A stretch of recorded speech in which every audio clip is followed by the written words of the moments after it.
Hey, let's get on with our speaker. She is a repeat speaker. She was such a big hit last time. We couldn't wait to sign her up again. She's just absolutely marvelous, unique, and memorable in a very good way. Her name is Michele Olivier, and she is a principal consultant with the O&H Consulting Company. Her job title is intriguing: not getting a job in a hot market, how to tell if it's you or if it's them. And I'm sure all of you, if you're not hearing this from your family and your friends, you're feeling it yourself, where people say, oh, it's so easy to get a job in Austin. I hear this all the time. Austin's unemployment rate is so low and companies are just hiring like crazy.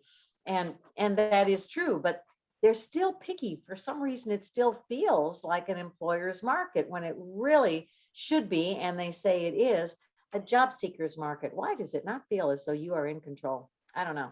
So let me tell you a little bit about her. She is a 20+ year recruitment veteran whose insights on industry trends appear regularly in leading publications like the New York Times, with global expertise and a list of clients that include Big Four, Big Tech, and Fortune 500 companies. She has recruited at all levels, from entry-level retail through executives. As principal consultant with O&H Consulting, she channels her experience into customized resume and career coaching support that helps clients soar above the crowd, which is where we all want to be. We are drone wannabes. All right, let's give a warm welcome to Michele Olivier. Bienvenue. Thank you so much for that, Kathy. And thanks for having me back. It's always a little cringy, I think, to have somebody read your resume your bio at you. Like, oh God, is that really me? That person sounds really bougie. I'm not. If anybody didn't see me before, I'm pretty down to earth. I'm just gonna get the deck up and start sharing. I try to do a good job of monitoring questions throughout, but I'm sure that that somebody would be happy to help me out. I'll be happy to do that as well. Thank you. All right. Just thinking about its life. There we go. So is it them? Is it you? How to tell what's happening when you're not getting the job in the market? And I know like everybody right now is talking about how hot the market is, et cetera. You guys have to feel particularly affected by that. Like it just must, every time you hear that, must kind of feel like a little bit of a gut punch. So let's look at what the reality is. We're going to start by today we're going to talk a little bit about like what is the market? Is it actually as hot as everybody talks about? What does that look like, etc. Then I want to give some context for the rest of the information. There's a bunch of bad information out there always. I tend to say there's lies, damn lies in Google searches. But there's, a lot of information that's not great. So I just want to make sure that we're all kind of starting at a baseline of kind of what reality is. And then we'll look at some of the, is it them, is it you? And then I'll give you guys a chance to ask me anything you want to ask me. I'm a pretty open book. So, right. So current markets, as of yesterday, there are 86,425 jobs just in Austin being advertised on LinkedIn at all levels.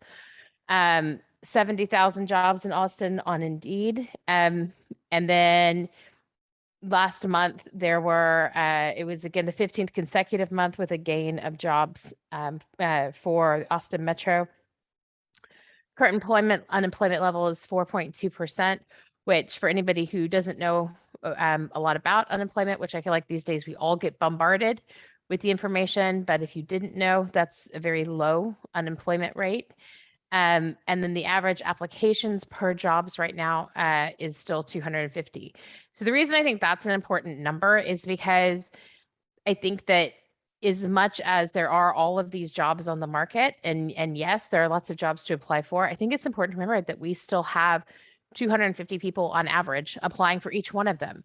So it is still a competitive market. And one of the things that is very true right now is that I've been a recruiter for over 20 years. I'm a recruiter right now. And for the first time in my career, it feels like everybody's on the market, that there are people who are active job seekers who are looking, but also I have yet to approach candidate at any company who isn't interested in hearing about other options. And so there's, as much as there's a lot of jobs, there's also a lot more competition than before. So when you're thinking about, is it me, what's happening, just remember that's part of that equation as well. So then to the myths and things to stop believing. I hear a lot of people trying to sell, especially people trying to sell you their career coaching and resume writing services. They're really bad about this. They talk about the evil ATS or the bots that are rejecting you. You're not being rejected by a bot. You're being rejected by a human being. I had somebody the other day who accused the company I was recruiting for of having a bot reject them, and sent like this really cheeky email back that was like, "Oh, I see that your automated system has rejected me." And I was like, "Nope, that was me." Just because it's fast doesn't mean it's not a human being. If your application happens to come in when I happen to be in the system, you can absolutely get a human being rejecting you in less than 2 minutes. Or you can have a human being putting you in the maybe pile and not hearing anything for a while. So it is almost always a human rather than a bot. If the automatic reject things tend to be around knockout questions. So people who say things, if they ask like, do you have minimum of X years of experience? Have you done this, that, or the other? Those types of knockout questions can be automated, but in terms of quality of your resume, it's mostly a myth that it's bots. If you want to know more about that, there's a really fantastic recruiter named Amy Miller who has some great videos explaining all of that. So the next, resumes need to be one page. Please don't try, if you've been working in business for more than about 5 years, please don't try to cram everything into one page. It would be almost impossible for you to say anything that would be useful for me as a recruiter in one page or in one page. If you've been in a position where you're no longer an individual contributor, if you're a project manager with a cross-functional work or anything like that, definitely at that point, you're looking at like a 3 to 4 page resume is even appropriate. So again, share the appropriate amount of information without worrying so much about page count. You should only apply for jobs you're 100% qualified for. Take a risk. Like right now, always, my entire career, I've seen that job ads are mostly kind of, wouldn't that be lovely wish lists. So don't get bogged down in that. If the job looks good to you, apply. What's the worst that's going to happen? They say no. Okay. What is not true is that recruiters either A, notice, or B, care. um, and we don't. We have too many applicants. We're going too quickly to really to hold it against anybody. So by all means, do that. If you're interested, apply. Sometimes one of the pieces of advice I hear is don't apply for jobs that have been advertised for more than, and then you hear different numbers here, 2 weeks, 3 weeks, what have you. Having a job that is being advertised is a pain in a recruiter's backside, and it's expensive for the organization. If we're advertising, it's probably because we're actively looking for people. So even if it looks like there are tons of applicants for the role, it's still worth applying. I can tell you that one of my clients that I'm working with right now, we have a job advertised that technically says that it has over 150 applicants. I'm desperate for one good applicant still and it's been up since April and we just can't find the person that we're looking for. So really, really for real, if you're interested and it's up, go ahead and assume it's real and apply. You need to tailor your resume for each role. I know Kathy spoke about this a second ago. You really don't. Like if you have a good resume for the jobs you're applying for, there's really nothing that you need to do. And when I say a good resume, like there are very, very specific things that make something a good resume for a role. And so as long as you've achieved that, you don't need to spend 30 minutes tailoring it for each one. And the same is true with regards to researching company before you apply. Don't research before you apply. Try not to invest more time in them than they've invested in you. So at the application stage, so far, they have invested exactly 0 time in you. So make your life as easy as possible while still giving yourself a good chance and apply for the job. This goes back to the whole try not to overthink it with whether or not you're going to apply for any given position. So then, well, this was supposed to have fancy animations, but that didn't work. Um, um, and so let's look at that. So is it you or them? So the situation, you keep applying for jobs, but rarely hear back and haven't had any interviews. You or them, that, my friends, is you. If you are applying for jobs consistently and you're consistently not getting interviews, it is not that, it's not the market, it's not the employer, it's that there's a disconnect between you and those roles. Either your resume is not very good or you're applying for the wrong kind of jobs. And it sounds like that second one sounds like that would be crazy, that, how could that really be a thing? But you'd be surprised. It's a lot more common than people think. The same words get used in different industries to mean very different things. And so when there's not like a one-to-one lineup, people think that they are ticking the boxes exactly, but aren't. Or they are ticking the boxes exactly, but that's not actually in their resume. So if you are getting less than a 20% return on your applications, there is something wrong with your application. That is not on the employer. Next one, you've made it to final round for 3 roles, but didn't get offered any of them. That sucks and is heartbreaking, and that is all them, not you. We expect about a 10% return on final stage interviews is good. So if you've only had 3 final rounds, you don't even have a sample set yet. So if you're not getting 10% return rate on your final round interviews, then you want to reach out and get some help from somebody, because there is definitely something in that is you.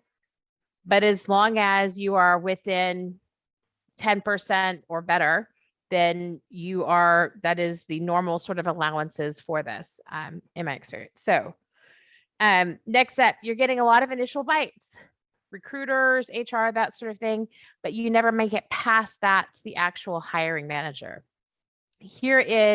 That is you. And here is my experience of what is happening there.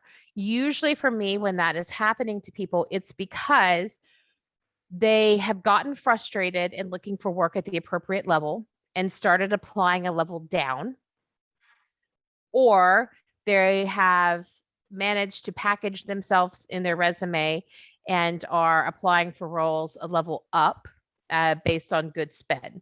Either one of these, but there's a level disconnect. And so then when you get to that initial recruiter conversation, that's being picked up, and that's then when you get knocked back. So I've seen this happen to folks a few times where, especially like my executive clients, my director, my non-individual contributor clients, they don't know how to write a resume for a non-individual contributor because it's a very different thing and there's less help about that out there. And so they've written a really great individual contributor resume, which means that then they keep getting called, but then immediately in that phone call with the recruiter, it becomes evident that this is not the droid they're looking for, that person is actually substantially higher. And so that's why they're getting knocked back for that. That's usually what that is. Either way, there's a disconnect between what you're presenting as and then what you are in that interview. Next up, you take your time with your applications and are struggling to get out more than 10 to 15 per week. Stop it. That is on you. Absolutely not.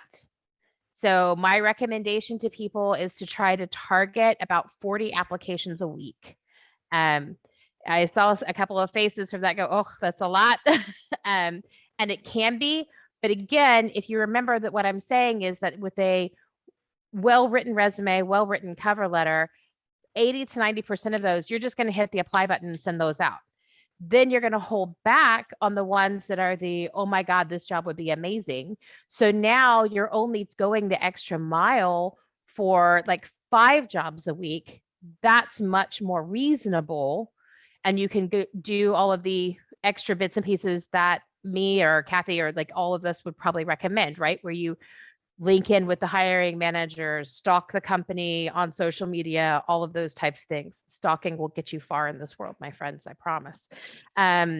So all of those types of things are part of it, but you need to have a higher volume level. And that's true for a few reasons. If you aren't applying at that kind of level, part of this is a numbers game, right? Like there's a lot of applicants out there. So you just have to be in it to win it enough that your numbers come up. But also, all of the things I'm talking about are based on a percentage of return. So if you don't have a high enough percentage, if you don't have a higher enough sample set, you can't actually know where the problem is or not. So about 40 applications a week is kind of what I recommend. Anything less than that, it's mostly on you. You've applied to 40 roles, but have only had calls or bites for 20. It still feels awful. Don't get me wrong. It means 50% of the time you just like sent that off into the void and heard nothing, and that sucks. But that is a 50% return rate, my friends. And what that tells me is that your resume, all of that is looking good. And so that's on them. If you're never making it past that, now we go back to that previous one, right? Where you're getting all those initial bites and not getting past that. So we have a different problem. But if 50% of the time you apply, you're getting some sort of interest back, you're doing aces. That's really good indication that you have a great resume that is matched for the roles you're applying for, etc. So as frustrating as job searching is, one of the things that's really important is to identify exactly where the pain point is, because we tend to get overly focused on really big topics like, oh, is it my resume? Oh, is it my this? Where the answer may be something much more nuanced. And so looking over at the overall statistics of what you're doing helps you to pinpoint that. And I know Kathy was just talking about the advantages of tracking everything in an Excel sheet. This is definitely one of those reasons. It makes doing that math really, really easy. And it lets you kind of once a week take inventory, right? So, okay, this week, here's what I did. Okay, here's where I'm thinking that I've got a problem, or my only problem is how do I schedule all of these interviews in my busy life? Or how do I negotiate between these 6 fabulous offers? Those are good problems. We hope for those problems. So then we've got, for the last 5 jobs you applied for, you made it to second round for 2 of those and a final for the third. Friends, that is, you've got 3 and 5. That is really good return. You did great. For normal interviewing, we expect a good result is to proceed to the next round about 30% of the time. If you're making it from initial to subsequent round 30% of the time, it's them, not you. If you're not advancing more than 30% of the time, then it is you, not them. And then, like I said, then when you get to final stage, we expect that's only about a 10% return. And I'm sure you guys have heard, there's a billion reasons for the them that is not you at that final step. What I always tell people is, if you don't get offered a job, just assume that the hiring manager's nephew needed a job and they hired him instead, because it might as well be. You have no idea. And there's so many reasons. Once you get to, like, I've had 20 final rounds and not an offer. Okay, now that's you. But until we have that sufficient data to be able to say you have a less than 10% success rate, we're just going to assume that it's them. You're within sort of normal tolerances for that. Finally, you're not a big social media person, so you don't spend much time posting or engaging on LinkedIn. That, my friends, is all you, and definitely needs to change. To put that in perspective for you, as I said, I'm old and I've been in recruitment a long time, over 20 years. I was on LinkedIn when it was in beta. So, like, believe me, I know this space. And what I will tell you is that at no point previously in my career did recruitment rely so heavily on LinkedIn as it does right this moment. As a recruiter, I do not even see your resume until and unless I'm going to pass you on to a hiring manager. Just going to let that sink in. The people I have that work with me who go and find candidates for me that we approach about, hey, don't you want to apply for this job? They're the ones that get priority in terms of my time, my interviewing, etc. All of that happens on LinkedIn.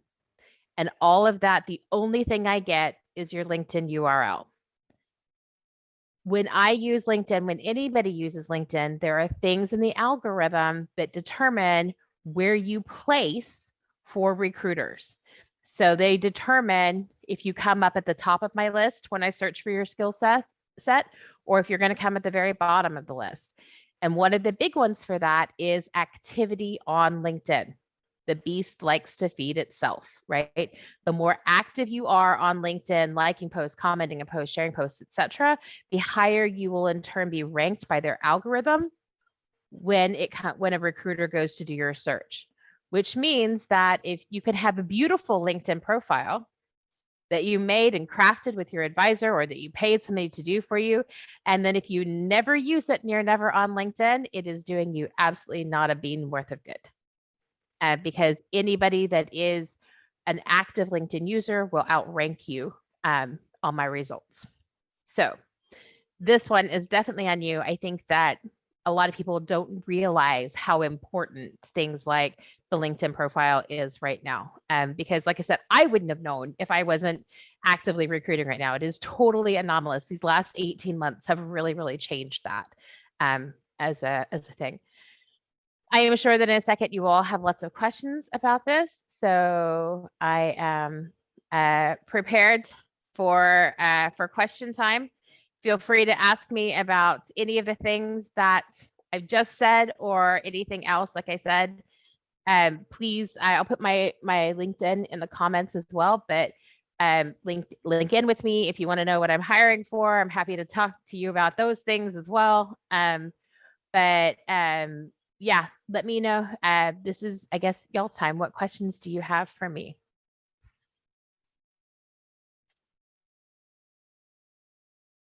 None? Excellent. Cedar had a comment where she says, I've gone through a stack of 200 resumes for hiring before, and just to be clear, I gave each resume about 2 seconds. And that was after doing a word search on the resumes for the skills I was looking for. Not a bot, but close. But it is these days with huge numbers of resumes, it is difficult, I think, to make yours stand out. So here's what, so I had one the other day that for one of my roles, I had a real big number of people and I had 60 applicants came through in one day. And so I had like 20 minutes that I had to go through all 60 of those applicants. And this is for a VP level job. So we're talking really kind of nuanced background, etc. And I cleared all 60 easily in the 20 minutes because it's really like recruiters are lazy, right? We're not going to scroll. Whatever it is, what I always tell people is you have 10 seconds to tell me who you are, what you want, and why I care.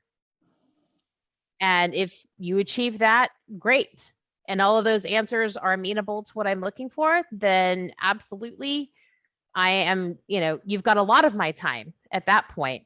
But if those answers aren't obvious and they're not what I'm looking for from what I do think from them, then that's going to just be a no. And that's really, really, really fast for me. So yeah, I would say, I'm not a bot. I promise. I have, I swear I'm not an Android, but I agree with you, Cedar. I move fast. And the longer you've been doing this, the faster you tend to move about that. So absolutely. You may not be able to answer this because it's about people that are not you, but we've had 2 that I can remember recruiters say that when they look at a resume, they start at the bottom. They start and on the bottom of page 2, like just, I don't know if they're looking for the career progression or if they're, I've never understood. And for some reason, I've never said, explain that. Have you heard people say that? And do you know why? That would be weird. And let me tell you why that would be really, really, really weird. So in most of the ATSs, which is what we use for direct applicants, as I said, For the people that my team finds for me to look at, all I get is a LinkedIn URL. So I wouldn't have anything to look at from that perspective. But when I get a resume, it's because somebody has applied directly to the company. When you apply directly to a company, it goes up into their ATS if they're larger than 50 guys. So it goes straight up into their ATS. The ATS only shows me page 1. It's a pain in my butt with multiple clickings and waitings and that sort of thing to see anything on page 2. So it would be very weird for me to do anything other than start with page 1. My guess, if they're saying that, Kathy, is that probably they're saying that and referring to people who have already passed that initial 10-second sniff test. Like, I cannot imagine that they're taking the time to open up, scroll down, etc. Like, it would just, we don't spend that much time with people. If they were doing that, one of the things I would say that would probably be a driver is that if they're looking for qualification or education based employment. So if you're hiring for a graduate role, or if you really have to have somebody who has a bachelor's of like a very specific type of engineering or something like that, or they really need a certain number of qualifications, most of that information tends to be on the second page. So if you were being driven by those factors, then that would be a good place to start. Otherwise, everything that you need should be on the first page and really the top third of the first page. Right. That's what we've tended to, that's what I've always heard, and that's what we've always taught. Above the scroll is what I say. If I Yep. have to scroll to find it, it's not going to happen. So Yep, I got you. The numbers are really helpful, and the percentages of how many people get, to this level and to that level and to that level. Now has that come from your background as a recruiter? Has that come from your background as a career coach? I know that you have private clients that you also help. And so do those numbers come from them? Are those numbers that are bandied about in the world of HR that lots of people have access to? What? So that is a great question. And so I would say that it's a combination of those things. So it's very difficult to get real statistics for recruitment because such a high percentage of it is a self-reported information. So we work with hundreds of clients through ONH, and we work really closely with them throughout their job search process. So a lot of the information comes from that. Some of it is, some of the statistics come from, so like the 250 average applicants, that's actually LinkedIn's data. That's not my data. The information about like where the market sits as a whole comes from either the Texas Workforce Commission or, like I said, the individual company that I was reporting on. But what percentage of turnover, that's a combination of, there's been some work by recruiter.com recently around those kind of figures, and they released some data that even was from spring of this year. I have a good friend that works at recruiter.com, Rachel Cuddles. If you don't follow her on social media, you should, because she tells you all of this kind of stuff on the regular. And she's a great job seeker advocate as well. And then part of the data is also just our experience of what our clients in the local Austin area are experiencing, what we're seeing working, because we work both sides of the desk, right? Like, we help job seekers and we work with the clients as recruiters and placing people that way. So it's all of the above, Kathy. Okay. And how do you spell Rachel's last name? Cuddles, like giving a cuddle, Cuddles. Okay. All right. But yeah, so her recruitment.com has a lot of that kind of data on there. And they have some pretty good ongoing posts.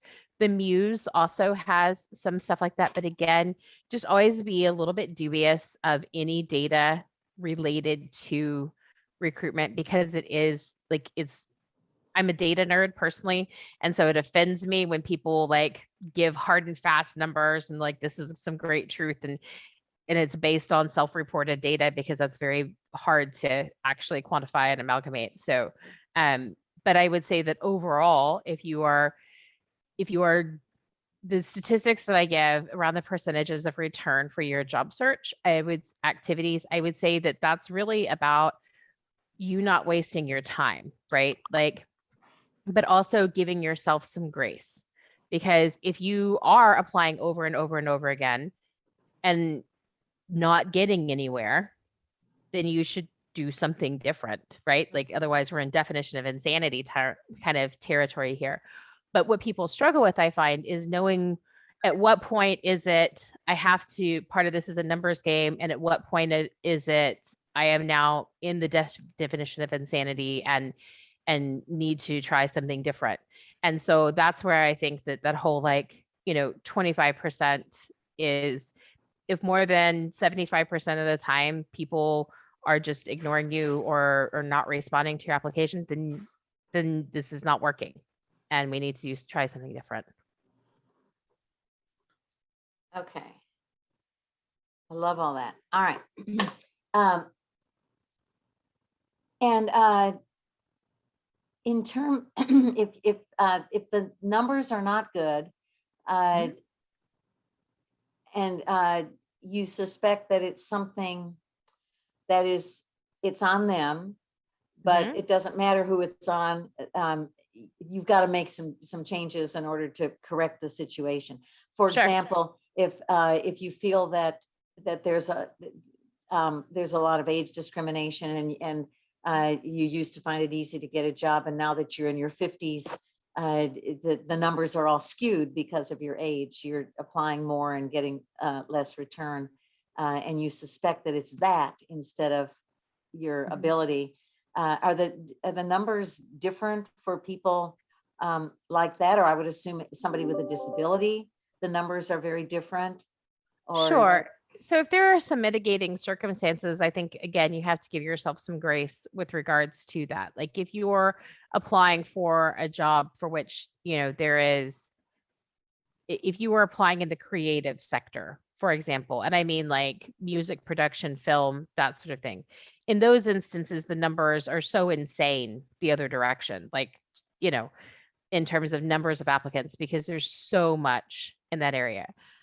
So absolutely, there are tons of reasons that your numbers for what you're looking for your situation might be a little bit different. But these are good for like the overwhelming majority of job seekers. With regards to the age discrimination situation, what I personally have seen is that age discrimination is 1,000% real. That is particularly bad in the Austin area and particularly bad in technology. But I would say outside of that the basis of concern within age discrimination is that they're worried that you're going to be out of touch, that you don't know the current market, those types of things. So when you are presenting, be that your resume, your cover letter, your LinkedIn profile, all of those things, all of that needs to feel, look, etc., extremely modern. And the basic format and layout for how we as recruiters see and expect resumes to look now versus what we expected even 2 years ago, very different in terms of our preferences, etc. So it is completely unfair that a younger person can have a bad resume and get away with it, and an older person cannot. Do not get me wrong, calling BS on that for sure. But my experience is that it goes a long way to overcoming those situations if you are presenting a very modern, clearly getting it kind of persona. So, and again, a big part of that is LinkedIn as well. So the first thing that most hiring managers do is click these days is click on your LinkedIn, even if they have your resume. They get to your LinkedIn and you don't have a picture in the banner behind you. Your photo on LinkedIn is some kind of like stuffy or boring headshot kind of thing. You don't have a lot of detail on your profile. They don't have any posts or activity from you to be able to figure out who you are and what you like and what you know. That's those sorts of things. All of those are red flags to an employer that say, this person doesn't really get it. And again, wrongly, the assumption is that older, apparently once we hit 40, all of our brains quit working and we weren't able to figure out how to use things like social media and computers. So, that feeds into those negative assumptions. And so you have to work harder to stand out. The same, it's not right. But the good news is that there are some controllable things that you can do to overcome that. Shannon has posted a question that we hear frequently. So she says, what stands out to you first on LinkedIn? Where should the job seeker focus? Also, is it okay for the job seeker on LinkedIn to have multiple titles, especially if they're related?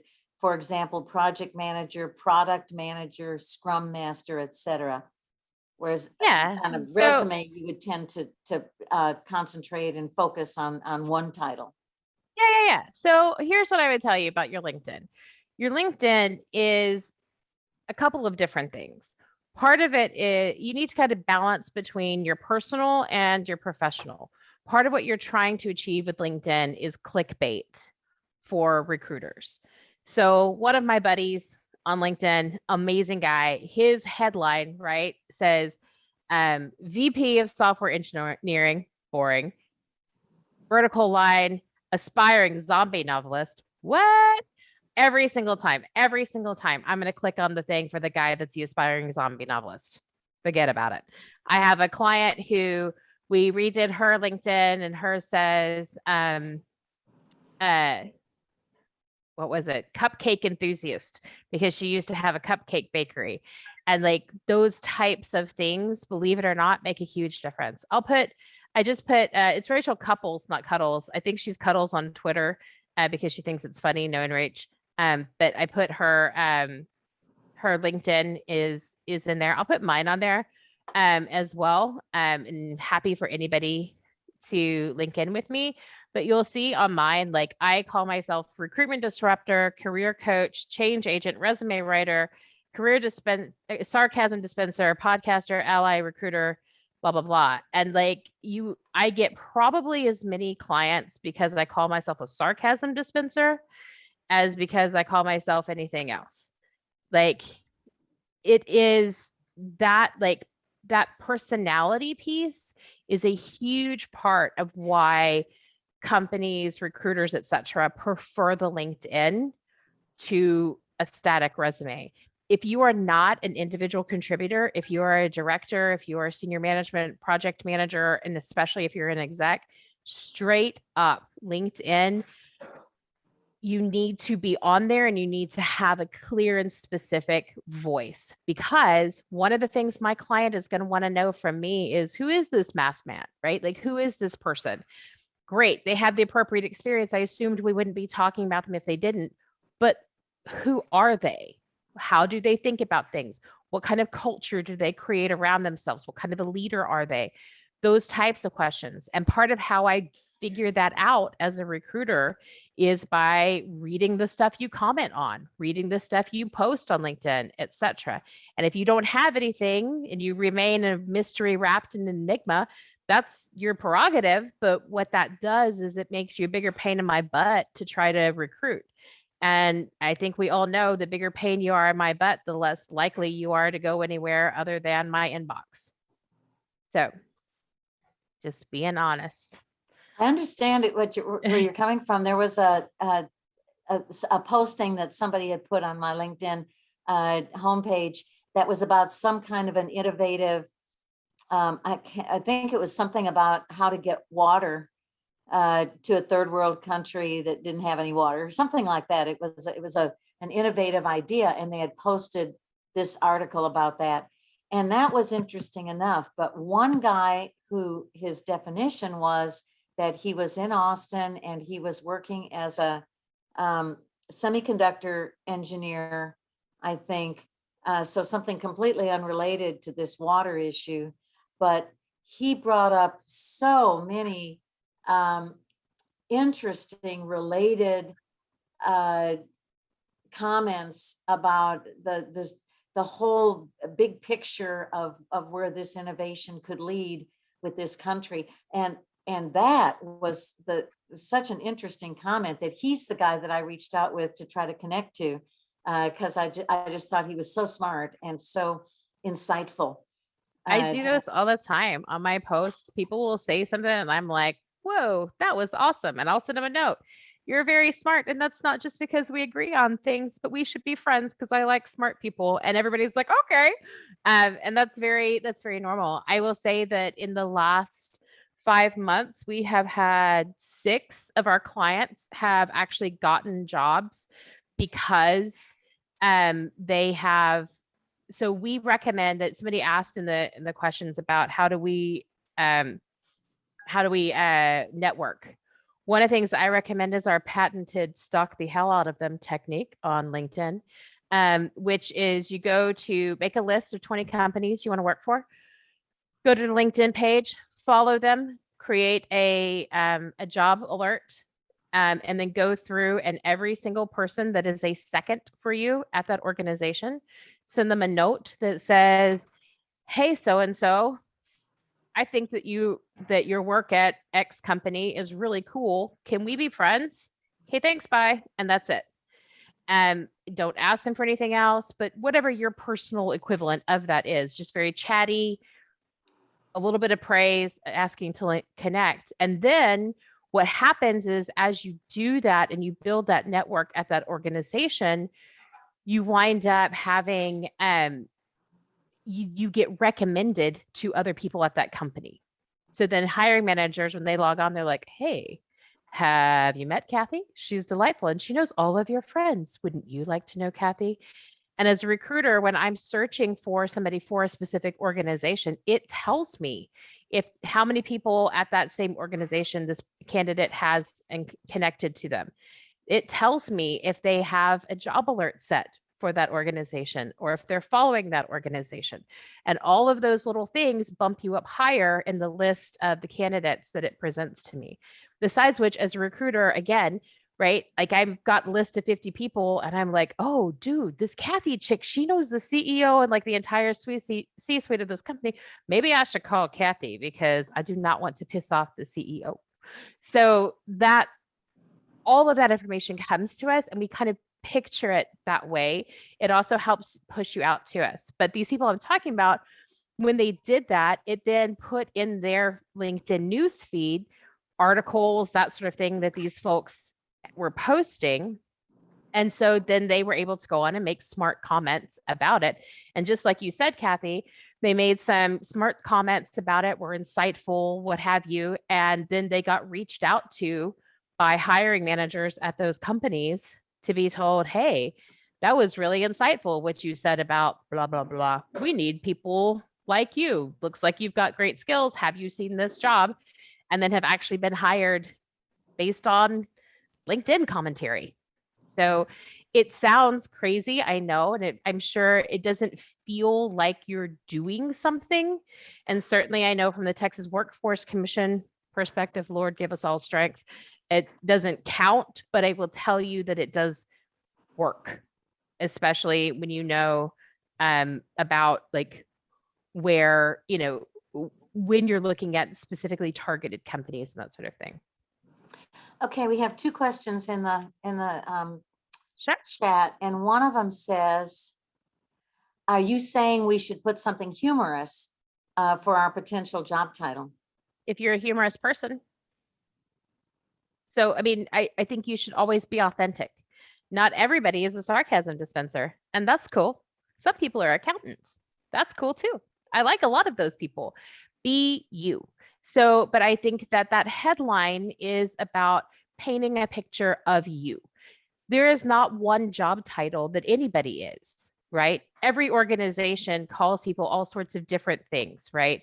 And really, ultimately, you don't care if they call you a wombat wrangler, as long as they are doing work and creating an environment and paying you in a way that matches with your needs. So we want to, in that space, use that to be a clear descriptor of kind of who you are as a professional, but then also some components about who you are as a person. If you're a smartass like me, then by all means, in your headline, be a smartass, because they're gonna find out anyway, right? And I think like one of the other questions is, should I be political about what I think and feel about things? My answer personally is absolutely yes. If a big part of you is that, then by all means, my friends, be your best self. My LinkedIn profile photo, as you guys will see when you go to my LinkedIn, is me wearing a Black Lives Matter mask, because my company is very clear on how we feel about that. And if people, if that's a deal breaker for people that they don't want to work with me because I have that strong political opinion, then that's cool. But we should probably know that at the outset, right? Like, I am not in any way subtle. LinkedIn assures me that I'm a LinkedIn influencer, right? My posts get like between 20 to 200,000 views. So like I'm there and I'm loud and I say things often that are extremely political. And I am not afraid of that. And if that's going to be offensive to people, they should know that at the outset and not work with me. So I think that it's really about how much those kind of opinions are part of who you are and what you need in a working environment. So if you're the kind of person that you're like, yeah, I'm really passionate about stuff in my personal life, but I don't give a monkeys about that engaging with my working environment, then that's fine. By all means, keep that divide. But if you're the kind of person that you need a work environment where you feel like there are like-minded people, or where they're at least supportive of your views, then by all means be loud and proud about that. Okay, and then this next one is interesting, and you've answered part of it, and part of it I think applies to lots of people. So this is from one of our favorite folks. He's a Job Club member, lives in Dallas. He's been a past speaker, and he says, I know a lot about Afghanistan and what's going on there because of my federal government work. I also have strong opinions. Should I be getting myself out there about this experience, which is relevant today? Should I be coy that I have opinions about this? These questions, I think, probably have relevance to everyone here about what to pitch, what you should and shouldn't say. So you kind of just answered that. The next couple of questions are probably more for me, so I can follow up separately if it's better, but I think a lot of people would profit from this as well, in your opinion on this. Where would I look when I suspect jobs are not yet created, but maybe getting made? I think because of Matthew's solid experience working with the Afghanistan tribal leaders, and he worked for an NGO, and he was very successful at a high level over there. So so the jobs, the hidden market, the people that are scrambling to take advantage of this volatile situation, where do you look to kind of anticipate a need? Is that too vague for you? No, that's a great question. So what I would say is, when there is an emerging situation like that, where it's clear that money is going to be spent, jobs will be created, even if they are not already, I would start by making a list of 20 to 30 organizations that will clearly be involved in that, and take some time to research those types of things. So, right, anytime something like this happens, the ICRC, which, sorry, I forget, I'm on this side of the pond, the International Committee of the Red Cross, that they're going to be there. That Médecins Sans Frontières are going to be there. That probably groups like Amnesty International, that like there are some, probably 10 groups that are going to show up. But then there's probably another 20 to 30 groups beyond after that with, 30 minutes on Google, you would find that are also going to show up to that situation. And I would suggest that you put together your resume and a cover letter with a statement, what we call a statement of intent, which is, hey, I'm passionate about this situation. I want to help. I know that obviously you're going to go there.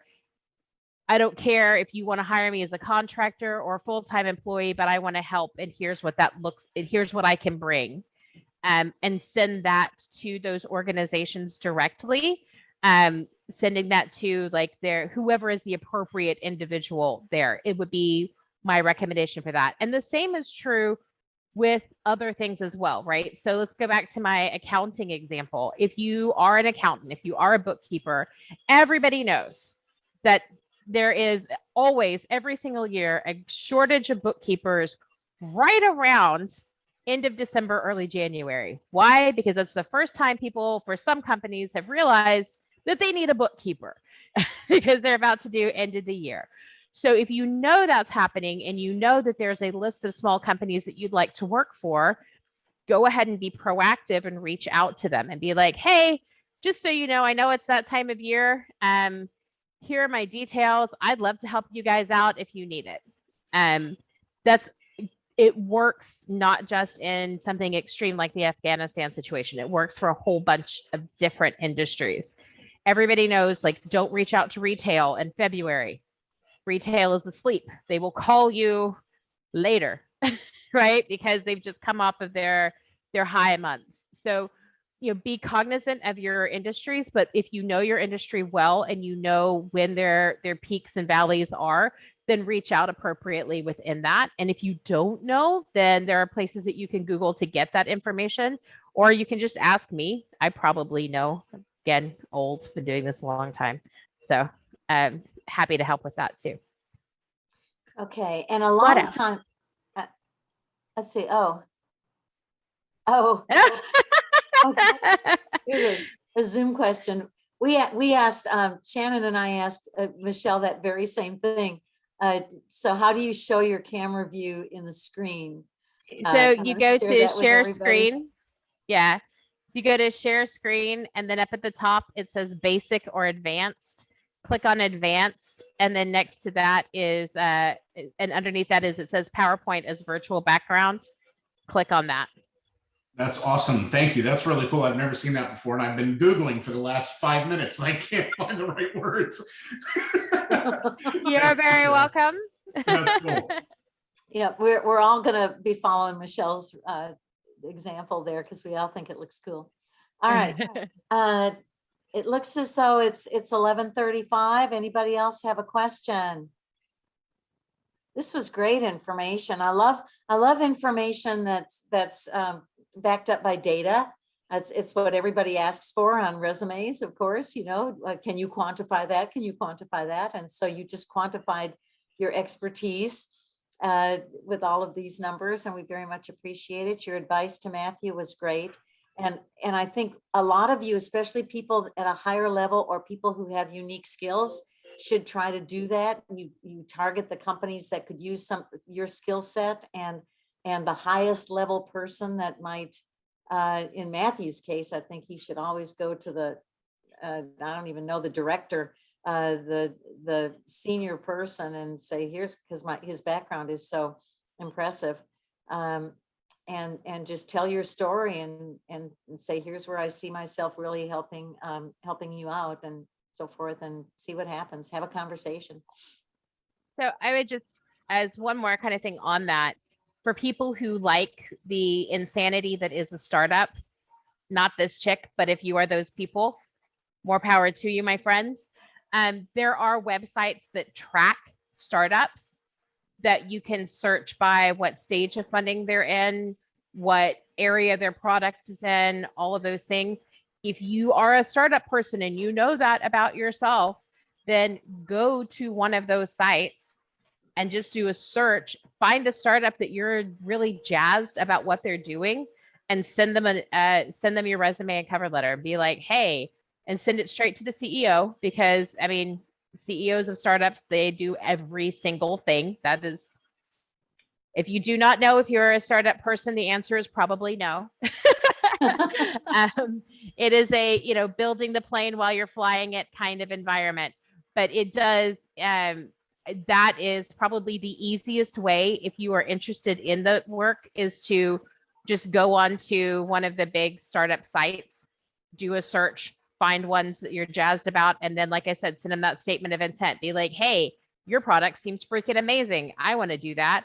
Like, I know there's a startup in Austin right now. that they have a 3D printer that prints buildings, and they just won a contract with NASA to go. They're going to be part of the Mars mission, and they're going to 3D print buildings on Mars, which is just hella cool. In my little nerdy world, like, sign me up. They have 40 different roles that they are trying to recruit for right now. That is just everything, like back office, front office, all of that.